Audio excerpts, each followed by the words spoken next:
Thank you all. Okay. Thank you, thank you, thank you, thank you, thank you, thank you, thank you, please, thank you, please, thank you so very much. Thank you, everyone. Thank you, everyone. Thank you. Okay, let's get to business. Let's get to business. All right. So let me start by thanking my most incredible husband, Doug, for being an incredible partner to me, an incredible father to Cole and Ella, and happy anniversary, Dougie. I love you so very much. To our President Joe Biden, when I think about the path that we have traveled together, Joe, I am filled with gratitude. Your record is extraordinary, as history will show, and your character is inspiring. And Doug and I love you and Jill and are forever thankful to you both.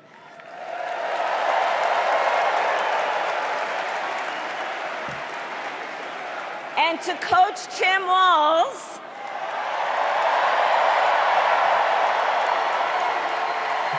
you are going to be an incredible vice president. And to the delegates and everyone who has put your faith in our campaign, your support is humbling. So, America, the path that led me here in recent weeks was no doubt unexpected. But I'm no stranger to unlikely journeys. So, my mother, our mother, Kamala Harris, had one of her own. And I miss her every day, and especially right now. And I know she's looking down, smiling. I know that. So my mother was 19 when she crossed the world alone, traveling from India to California with an unshakable dream to be the scientist who would cure breast cancer.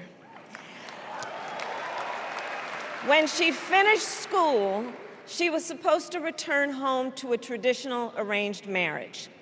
But as fate would have it, she met my father, Donald Harris, a student from Jamaica. They fell in love and got married, and that act of self-determination made my sister Maya and me. Growing up, we moved a lot. I will always remember that big Mayflower truck packed with all our belongings, ready to go to Illinois, to Wisconsin,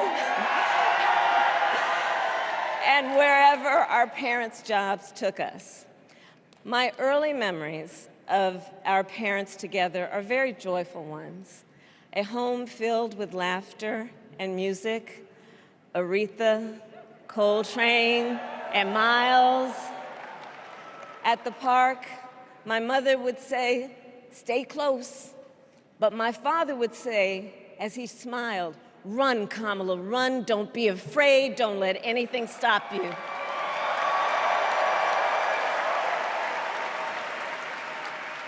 From my earliest years, he taught me to be fearless. But the harmony between my parents did not last.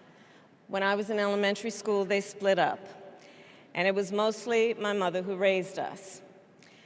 Before she could finally afford to buy a home, she rented a small apartment in the East Bay. In the Bay, you either live in the hills or the flatlands. We lived in the flats. A beautiful working-class neighborhood of firefighters, nurses, and construction workers, all who tended their lawns with pride. My mother, she worked long hours, and like many working parents, she leaned on a trusted circle to help raise us. Mrs. Shelton, who ran the daycare below us and became a second mother. Uncle Sherman, Aunt Mary, Uncle Freddie, Auntie Chris. None of them family by blood, and all of them family by love.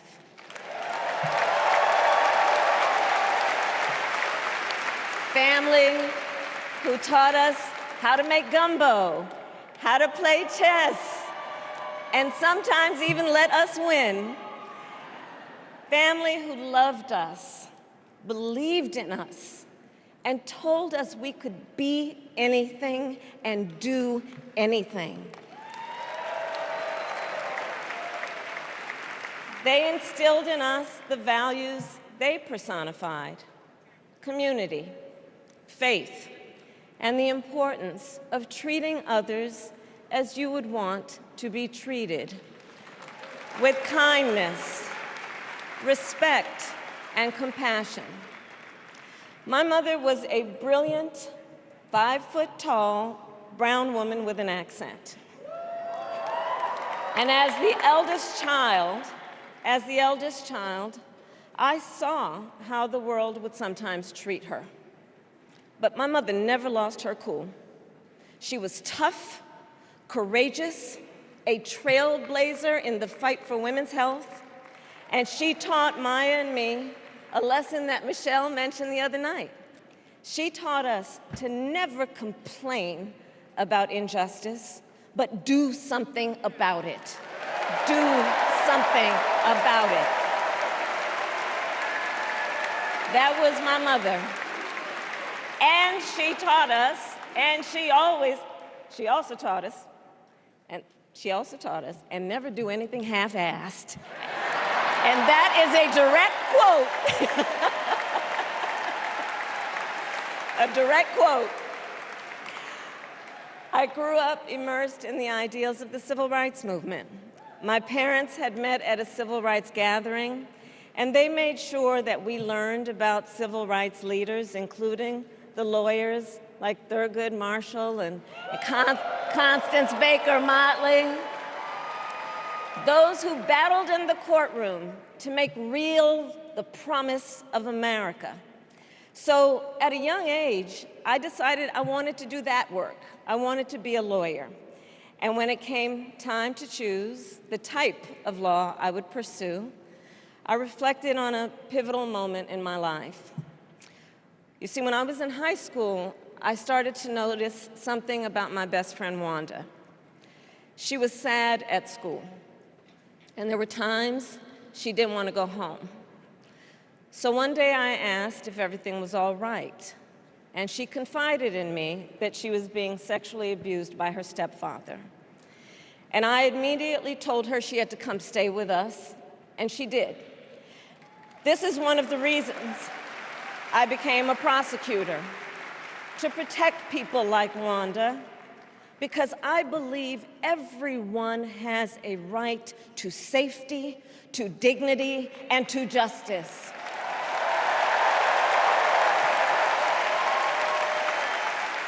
As a prosecutor, when I had a case, I charged it not in the name of the victim, but in the name of the people. For a simple reason. In our system of justice, a harm against any one of us is a harm against all of us.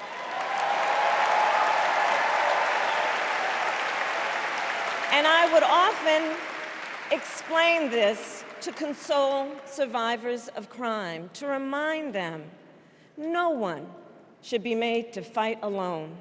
We are all in this together. And every day, in the courtroom, I stood proudly before a judge, and I said 5 words: Kamala Harris for the people.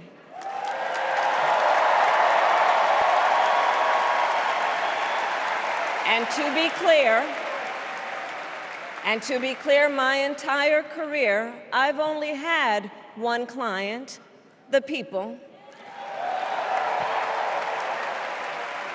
And so, on behalf of the people, on behalf of every American, regardless of party, race, gender, or the language your grandmother speaks, on behalf of my mother and everyone who has ever set out on their own unlikely journey, on behalf of Americans like the people I grew up with, people who work hard, chase their dreams, and look out for one another, on behalf of everyone whose story could only be written in the greatest nation on earth, I accept your nomination to be President of the United States of America.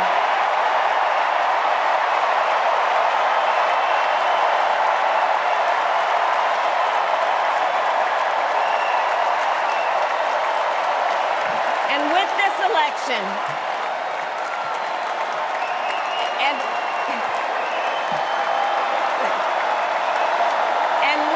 election, our nation with this election has a precious, fleeting opportunity to move past the bitterness, cynicism, and divisive battles of the past, a chance to chart a new way forward. Not as members of any one party or faction, but as Americans. And let me say, I know there are people of various political views watching tonight, and I want you to know, I promise to be a president for all Americans. You can always trust me to put country above party and self, to hold sacred America's fundamental principles, from the rule of law to free and fair elections to the peaceful transfer of power.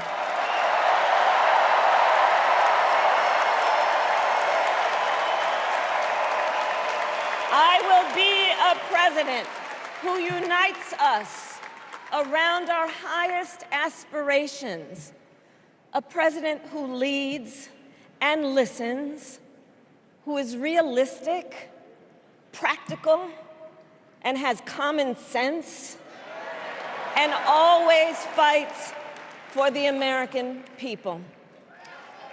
From the courthouse to the White House, that has been my life's work.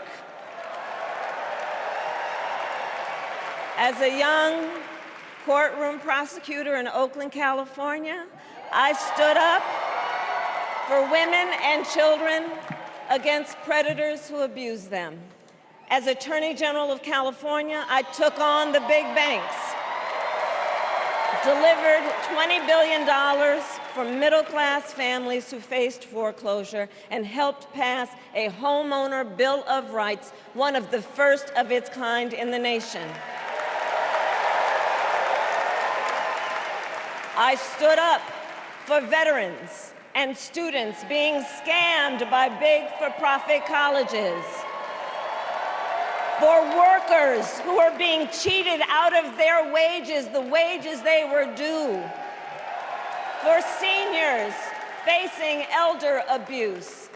I fought against the cartels who traffic in guns and drugs and human beings, who threaten the security of our border and the safety of our communities. And I will tell you, these fights were not easy, and neither were the elections that put me in those offices.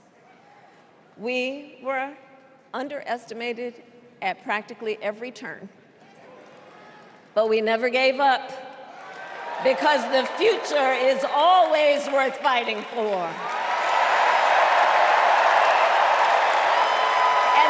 The fight we are in right now, a fight for America's future.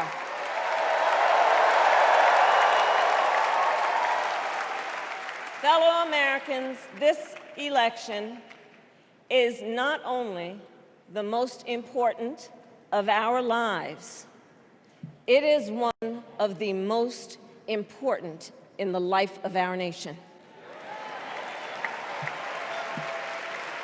In many ways, Donald Trump is an unserious man. But the consequences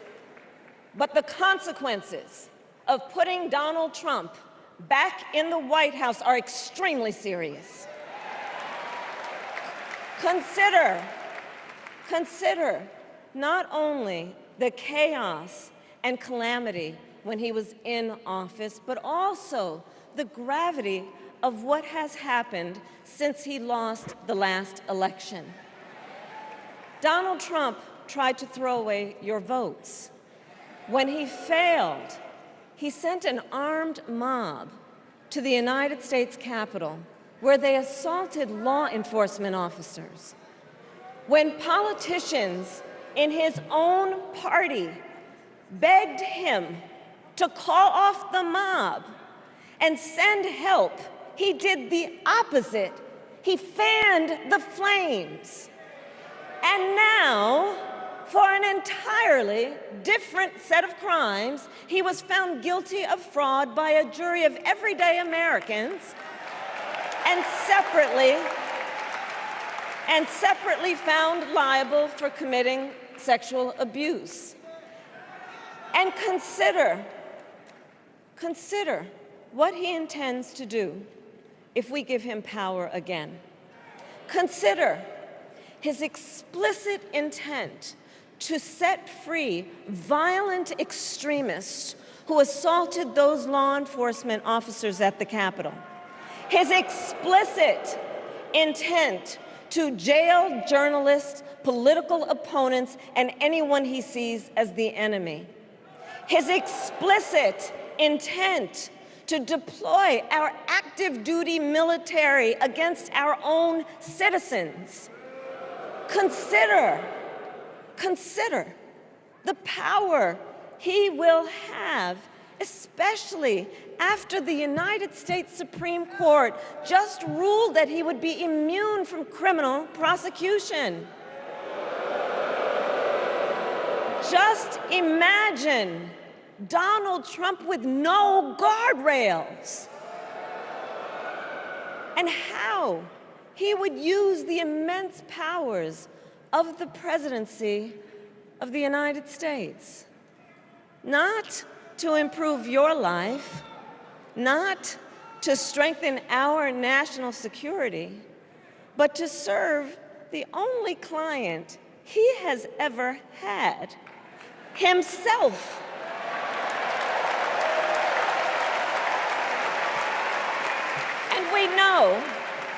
And we know what a second Trump term would look like. It's all laid out in Project 2025, written by his closest advisors, and its sum total is to pull our country back to the past.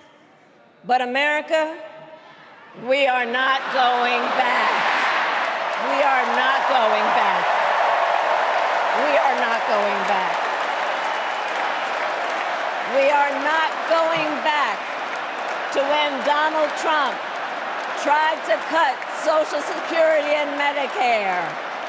We are not going back to when he tried to get rid of the Affordable Care Act, when insurance companies could deny people with pre-existing conditions. We are not going to let him eliminate the Department of Education that funds our public schools. We are not going to let him end programs like Head Start that provide preschool and child care for our children. America, we are not going back.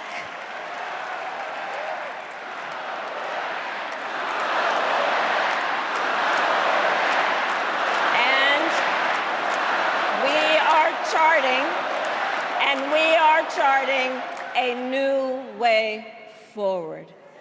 Forward to a future with a strong and growing middle class, because we know a strong middle class has always been critical to America's success. And building that middle class will be a defining goal of my presidency.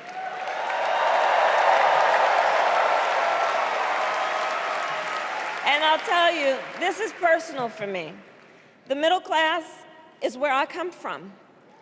My mother kept a strict budget. We lived within our means, yet we wanted for little. And she expected us to make the most of the opportunities that were available to us and to be grateful for them. Because, as she taught us, opportunity is not available to everyone. That's why we will create what I call an opportunity economy where everyone has the chance to compete and a chance to succeed. Whether you live in a rural area, small town, or big city. And as president, I will bring together labor and workers and small business owners and entrepreneurs and American companies to create jobs, to grow our economy, and to lower the cost of everyday needs like health care and housing and groceries. We will provide access to capital for small business owners and entrepreneurs and founders. And we will end America's housing shortage and protect Social Security and Medicare. Now compare that to Donald Trump, because I think everyone here knows he doesn't actually fight for the middle class. He doesn't actually fight for the middle class. Instead, he fights for himself and his billionaire friends. And he will give them another round of tax breaks that will add up to $5 trillion to the national debt. And all the while, he intends to enact what in effect is a national sales tax, call it a Trump tax, that would raise prices on middle-class families by almost $4,000 a year.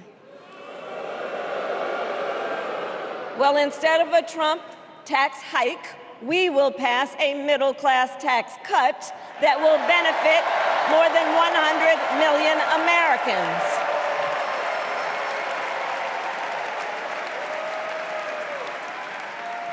Friends, I believe America cannot truly be prosperous unless Americans are fully able to make their own decisions about their own lives, especially on matters of heart and home. But tonight, in America, too many women are not able to make those decisions. And let's be clear about how we got here. Donald Trump handpicked members of the United States Supreme Court to take away reproductive freedom. And now he brags about it. In his words, quote, "I did it and I'm proud to have done it," end quote.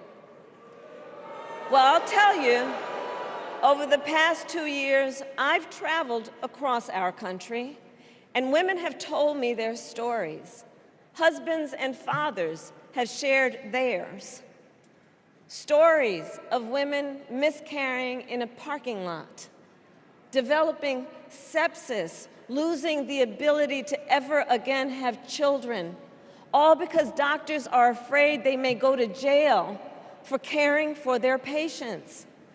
Couples just trying to grow their family, cut off in the middle of IVF treatments. Children who have survived sexual assault, potentially being forced to carry a pregnancy to term. This is what's happening in our country because of Donald Trump. And understand, he is not done. As a part of his agenda, he and his allies would limit access to birth control, ban medication abortion, and enact a nationwide abortion ban with or without Congress. And get this, he plans to create a national anti-abortion coordinator and force states to report on women's miscarriages and abortions. Simply put, they are out of their minds.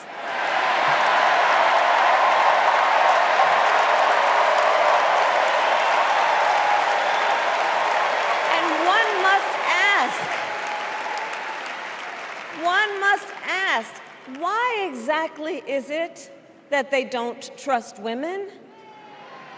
Well, we trust women. We trust women.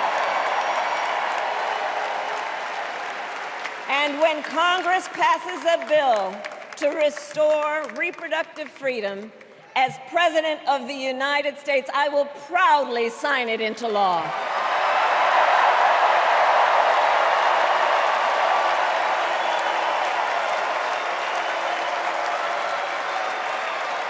In this election, many other fundamental freedoms are at stake.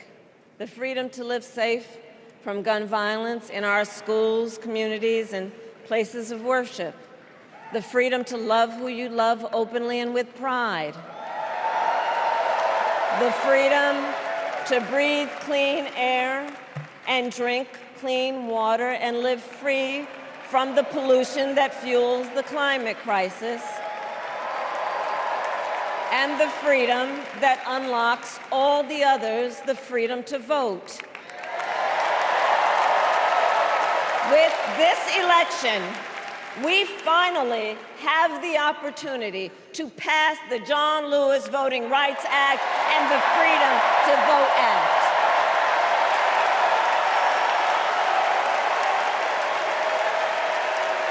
And let me be clear, after decades in law enforcement, I know the importance of safety and security, especially at our border. Last year, Joe and I brought together Democrats and conservative Republicans to write the strongest border bill in decades. The Border Patrol endorsed it. But Donald Trump believes a border deal would hurt his campaign. So he ordered his allies in Congress to kill the deal. Well, I refuse to play politics with our security. And here is my pledge to you. As president, I will bring back the bipartisan border security bill that he killed, and I will sign it into law. I know we can live up to our proud heritage as a nation of immigrants and reform our broken immigration system. We can create an earned pathway to citizenship and secure our border.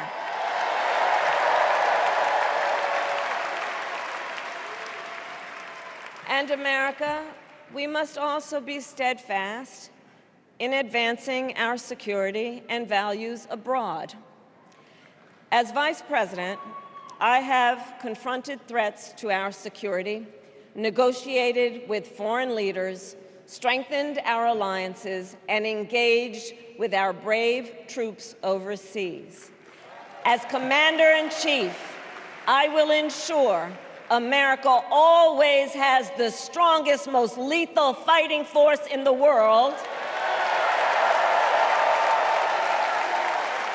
and I will fulfill our sacred obligation to care for our troops and their families, and I will always honor and never disparage their service and their sacrifice.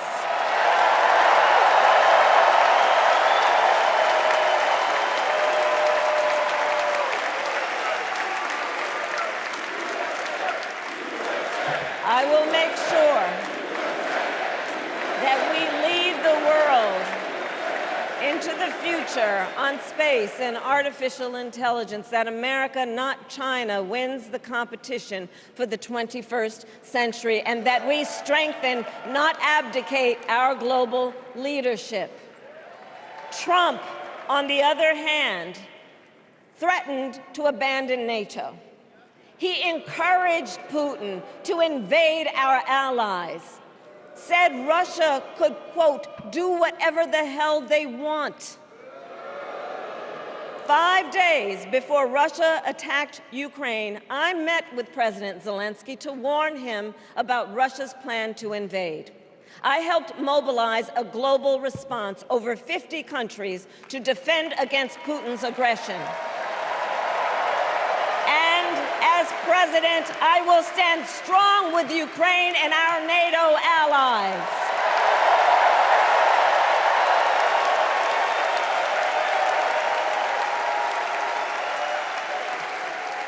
With respect to the war in Gaza, President Biden and I are working around the clock because now is the time to get a hostage deal and a ceasefire deal done.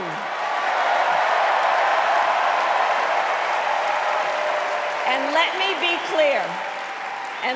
be clear, I will always stand up for Israel's right to defend itself, and I will always ensure Israel has the ability to defend itself, because the people of Israel must never again face the horror that a terrorist organization called Hamas caused on October 7,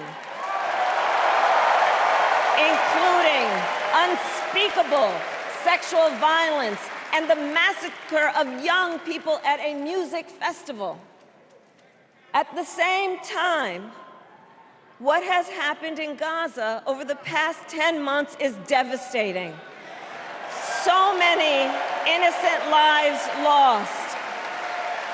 Desperate, hungry people fleeing for safety over and over again. The scale of suffering is heartbreaking. President Biden and I are working to end this war such that Israel is secure, the hostages are released, the suffering in Gaza ends, and the Palestinian people can realize their right to dignity, security, freedom, and self-determination.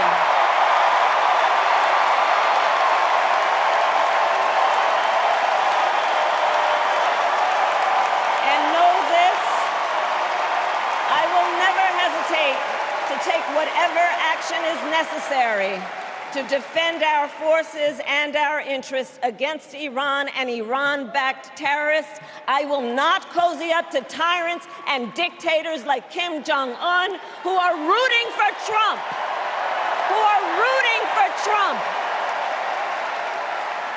Because, you know, they know he is easy to manipulate with flattery and favors. They know Trump won't hold autocrats accountable because he wants to be an autocrat himself. And as president, I will never waver in defense of America's security and ideals, because in the enduring struggle between democracy and tyranny, I know where I stand and I know where the United States belongs.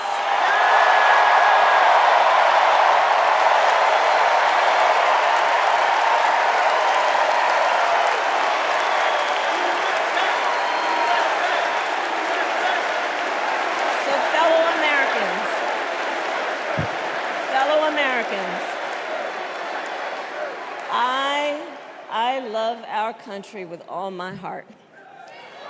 Everywhere I go, in everyone I meet, I see a nation that is ready to move forward, ready for the next step in the incredible journey that is America. I see an America where we hold fast to the fearless belief that built our nation and inspired the world, that here, in this country, anything is possible, that nothing is out of reach.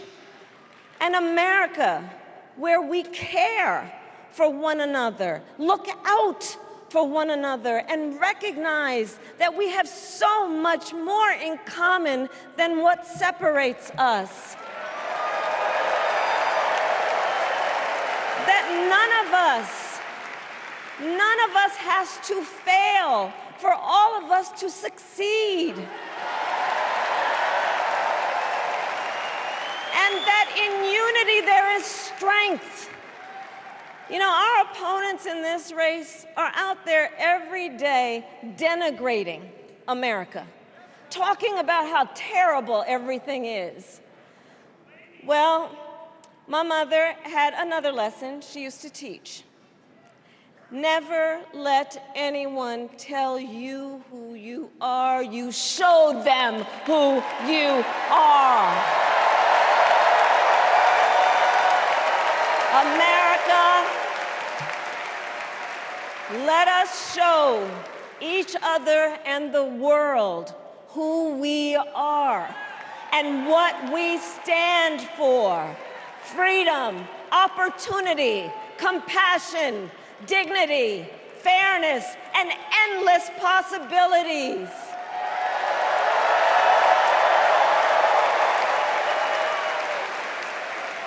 We are the heirs to the greatest democracy in the history of the world. And on behalf of our children and our grandchildren and all those who sacrificed so dearly for our freedom and liberty, we must be worthy of this moment. It is now our turn to do what generations before us have done, guided by optimism and faith, to fight for this country we love, to fight for the ideals we cherish, and to uphold the awesome responsibility that comes with the greatest privilege on earth, the privilege and pride of being an American.